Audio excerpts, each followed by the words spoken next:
Bonjour, c'est parti pour un nouvel épisode de notre web-série Bref Éco. Aujourd'hui, on parle d'innovation collaborative. Générique.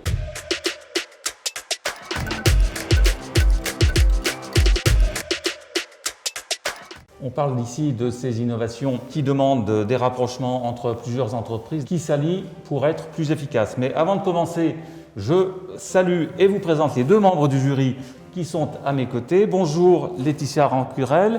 Vous êtes directrice du TUBA. Le TUBA, c'est un lieu d'innovation et une équipe qui travaille sur les enjeux de la ville de demain. C'est porté par une association de plus de 40 partenaires. L'objectif de TUBA, c'est de créer et d'animer des projets sur ces enjeux de la ville de demain. Depuis 6 ans, l'innovation collaborative, c'est le credo de TUBA avec l'ensemble de ses partenaires. Nous sommes très très contents d'être là. Ce qu'on attend d'un pitch, c'est la première chose, c'est l'engagement de l'entrepreneur. Quelques chiffres de marché est toujours très intéressant. Très bien, on va écouter ça avec attention tout à l'heure. Bonjour Rémi Barbeau d'Ovalie Innovation. On est un cabinet de conseil en innovation. On accompagne les startups dans le cheminement pour devenir une startup qui cherche son modèle économique à une belle entreprise qui connaît le succès. Je rejoins Laetitia, le pitch c'est un moment dans lequel on dit à la fois beaucoup de choses mais il faut être très synthétique. L'exercice est particulier mais cela dit c'est très bien. Ça va faire ressortir l'essentiel. On va donc écouter le premier candidat finaliste. J'invite pour cela Cyprien Lefebvre qui est dirigeant fondateur de WeFound.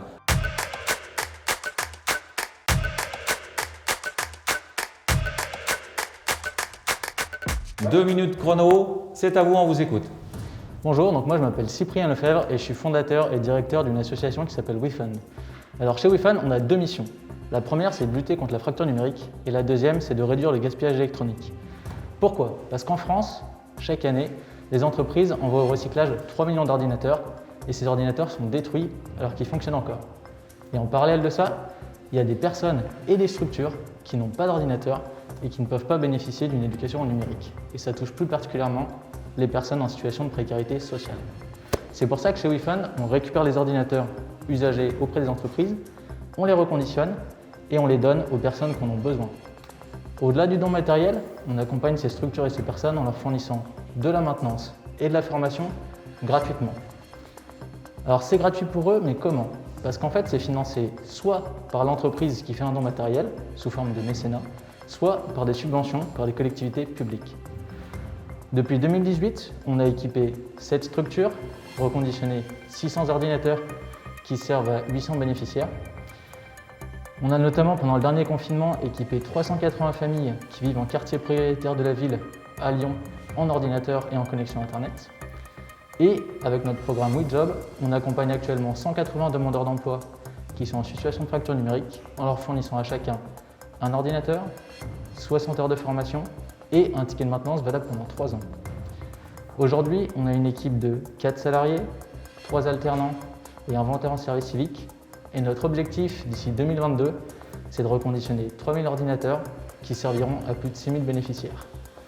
Et pour ça, aujourd'hui, on a besoin de visibilité, de financeurs et d'ordinateurs, surtout d'ordinateurs portables. Donc parlez-en à votre DSI. Très bien, merci. Merci. Quand vous parlez de recyclage, on est sur le don en fait, c'est ça? Alors le recyclage, c'est la destruction du matériel informatique et nous on fait du réemploi, donc on récupère des ordinateurs et on les remet à neuf et on les redonne.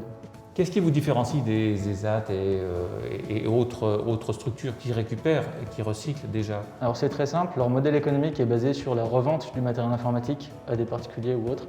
Et nous, notre modèle économique est basé sur des subventions et sur du mécénat. La partie revente, on en fait un petit peu, mais c'est très minoritaire dans notre budget. Nous, on a vraiment pour objectif de donner et de faire de l'accompagnement avec de la formation et de la maintenance. Est-ce que le modèle économique de simplement compter sur les dons et les subventions vous suffiront à apporter la formation, la maintenance et puis le matériel? Aujourd'hui, ça fonctionne. Alors, notre modèle économique, il est basé sur 3 piliers différents. L'idée, c'est d'avoir un équilibre entre le mécénat, les subventions et les ventes. Et ça s'est révélé pertinent parce qu'au premier confinement, on a eu une grosse perte de budget au niveau mécénat, mais qui a été fortement compensée par les subventions. Vous êtes une association lyonnaise aujourd'hui.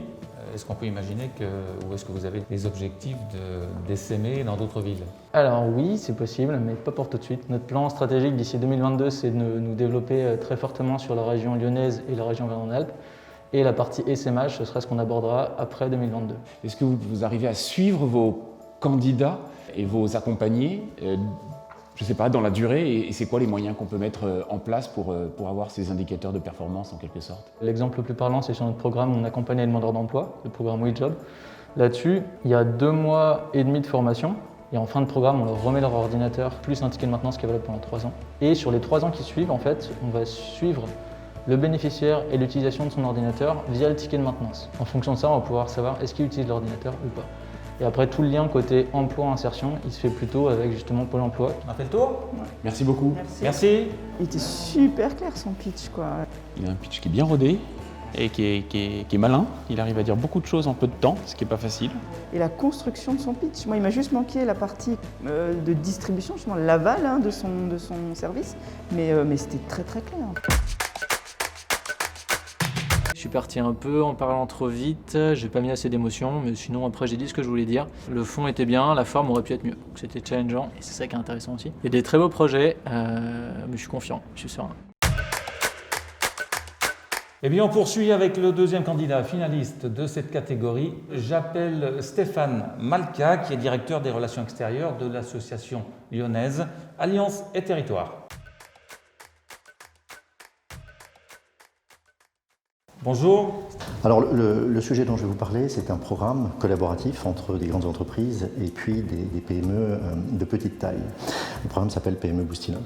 Alors je vais faire juste un petit flashback. Il y a 5 ans, si on avait dit au DRH Merck Serono que j'étais, qu'un jour des dirigeants de grandes entreprises accepteraient de donner du temps à leurs salariés pour qu'ils aillent travailler dans une autre entreprise, et a fortiori une PME, franchement, j'y aurais pas vraiment cru. Et pour une raison simple, déjà à l'époque, sur notre territoire, les PME et les grandes entreprises vivaient dans un monde un peu séparé, comme si finalement chacun vivait sur une des 2 berges opposées d'un même fleuve. Les uns étant représentés par les petites entreprises. Ça représente effectivement 90% des entreprises de la région lyonnaise, avec un déficit de ressources pour pouvoir répondre à leurs besoins, et puis avec des dirigeants seuls en responsabilité et souvent et de plus en plus dans une situation de fragilité accrue dans la situation actuelle. Et puis de l'autre côté du fleuve, de cette berge, on a les grandes entreprises qui fonctionnent en vase clos, qui ont perdu parfois leur âme d'entrepreneur, avec des salariés pourtant souvent ouverts à de nouveaux apprentissages, de plus en plus en recherche de sens, et puis un peu à l'étroit dans leur routine professionnelle, avec un risque de fabriquer de la démotivation. Et donc la question qui s'est effectivement posée à nous, c'est de dire est-ce qu'on peut créer un pont entre ces 2 univers? Est-ce que des salariés de grandes entreprises volontaires peuvent aider des dirigeants de PME dans le travail sur leur stratégie de croissance? Et c'est la question à laquelle on a cherché à répondre à travers le programme PME Boostinov par un état d'esprit. Céder, c'est apprendre, c'est un engagement mutuel, réciproque, qui est gagnant-gagnant pour tout le monde, puisque les dirigeants de PME... Les 2 minutes sont passées déjà. Waouh. Peut-être que ce qui a manqué, c'est comment est financé ce programme, la partie plus économique. Alors sur le financement du programme, en fait, c'est des financements européens de la région, des financements également de la métallurgie, qui est un partenaire à la fois financier et opérationnel, des financements qui sont liés à des conventions de revitalisation de 2 groupes, de Bayer et de Renault Trucks. Et puis on s'appuie sur des partenaires opérationnels pour faire en sorte qu'on puisse d'abord, 1, faire connaître le programme, et 2, faire en sorte qu'ils puissent bénéficier de ce programme. Quel intérêt trouvent les grandes entreprises à prêter une partie du temps de travail de leurs salariés à des petites? C'est de faire en sorte que ces salariés de grandes entreprises aillent développer de l'esprit entrepreneurial. Comment peut-on innover et apprendre de l'innovation de ces petites structures sans ressources? On est sur des modes de comportement, de pratiques, de collaboration radicalement différentes, et en fait c'est ça qui intéresse les grandes entreprises. Donc c'est autant aider les petits qu'apprendre d'eux. Exactement. Comment sont identifiés les salariés qui souhaitent s'investir? Le programme est basé sur un principe de collaboration entre des gens qui ne se connaissent pas. Et les salariés d'entreprise ne sont pas choisis pour leur expertise, mais pour leur volonté de participer à une collaboration en jeu avec un dirigeant. Est-ce que c'est envisageable de se dire, voilà, si demain je fais ça ailleurs sur le territoire en France, comment on peut dupliquer cette initiative? Est-ce que c'est jouable ou voilà, il fallait un socle qui était exclusivement rhône-alpin pour arriver à faire ça? Il y a un effet d'opportunité et de contexte qui fait qu'on a commencé ici. À partir du moment où on arrive à s'intégrer dans les réseaux d'accompagnement de dirigeants de PME dans les autres territoires, il n'y a absolument aucune raison qu'on ne puisse pas le faire. Merci beaucoup. Très différent, on n'est pas dans la même énergie, on a une certaine forme d'assise, de maturité là, dans ce deuxième pitch. C'est dommage qu'on n'ait pas eu ces 2 minutes bien exploitées. D'un point de vue émotionnel, bon, ça a été compliqué. Je pense que le pitch fait partie en soi d'une figure imposée sur laquelle il faut réussir, quoi. Donc le pitch n'ayant pas été réussi, je pense que je ne serai pas lauréat. Eh bien, on passe au troisième candidat. Les gourmands vont être servis. J'invite Carole Seignevert, présidente de la Fondation Valrhona.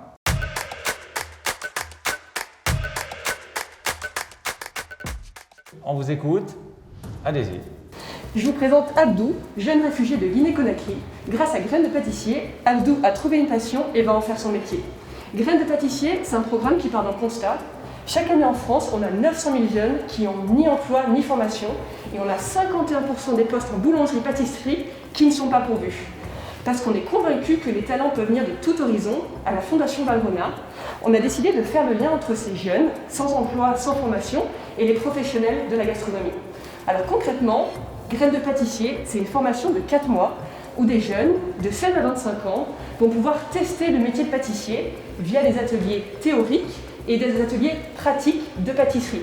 À la fin de ce parcours, ils pourront valider leur envie de s'engager, s'inscrire en CAP et trouver un contrat d'apprentissage. Mais en fait, ce qui est génial dans ce programme, c'est que c'est un vrai partenariat inédit et collaboratif entre 3 acteurs très différents, mais très complémentaires.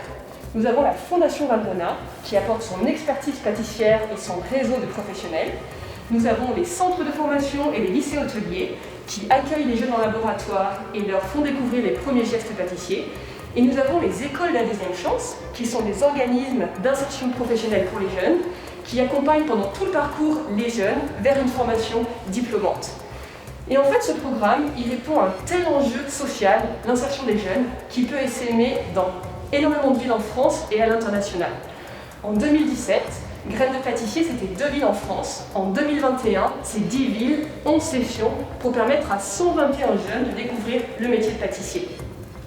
Et si on postule à ces trophées aujourd'hui, c'est pour faire connaître le programme et permettre aux futurs Abdou, Nassim, Isabella et Léa de découvrir une passion et d'en faire leur métier, et permettre aux professionnels de la gastronomie de découvrir les futurs talents de demain. Je suis heureuse de voir une femme qui pitch aujourd'hui parce qu'on n'en a pas eu beaucoup, me semble-t-il. Donc moi, j'ai une question par rapport aux 4 mois de découverte du métier. Est-ce que ça se passe chez un boulanger-pâtissier ou est-ce que c'est dans une école et auquel cas comment les personnes sont logées, etc.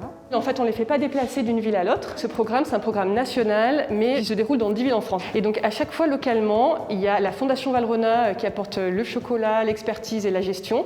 Il y a un lycée hôtelier ou un CFA qui accueille les jeunes. Et il y a l'école de la deuxième chance locale. Quel est le taux de réussite ou de passage du statut de premier statut au statut je vais dans une école, dans un lycée professionnel? C'est un programme pour découvrir et se rendre compte si vraiment ce métier est fait pour eux ou pas.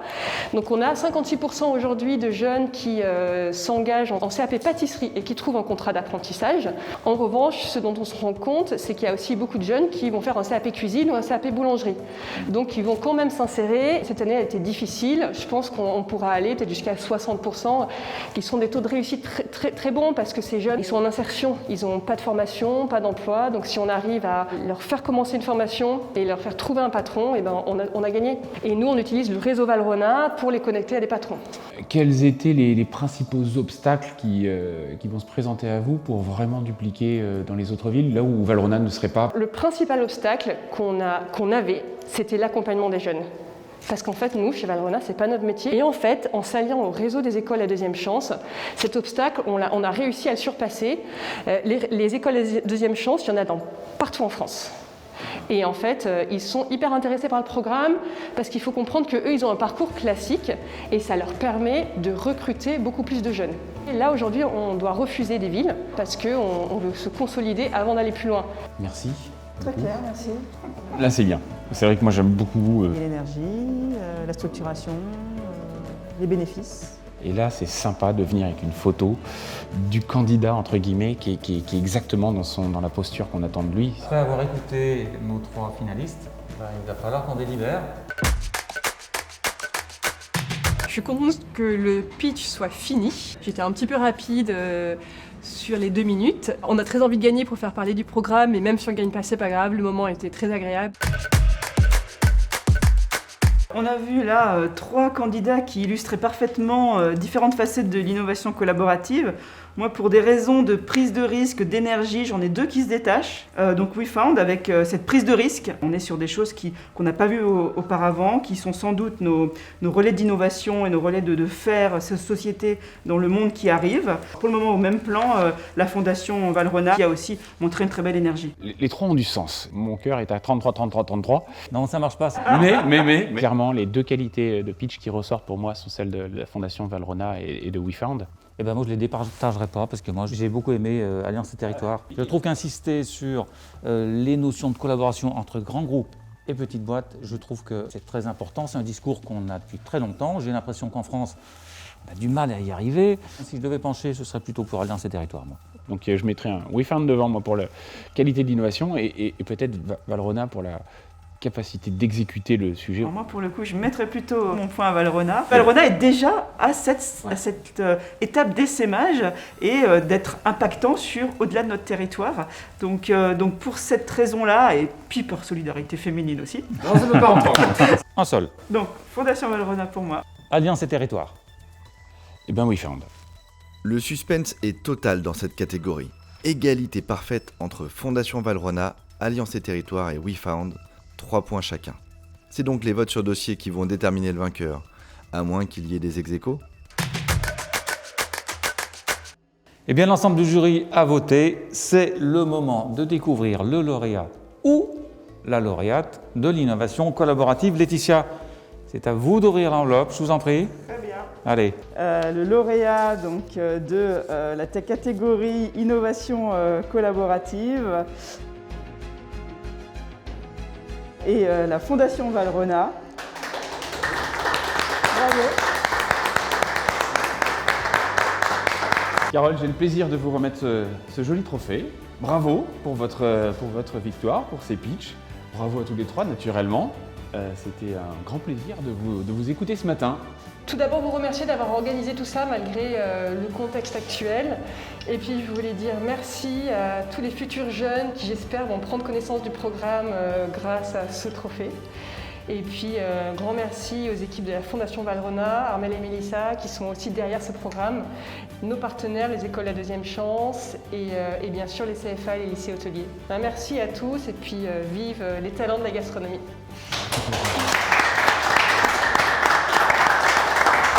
Eh bien, bravo à la Fondation Valrhona pour son innovation collaborative.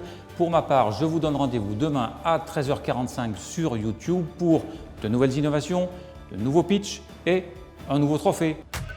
Dans la catégorie Innovation collaborative, Fondation Valrhona. WeFound. La Fondation Valrhona. WeFound. Fondation Valrhona. La Fondation Valrhona.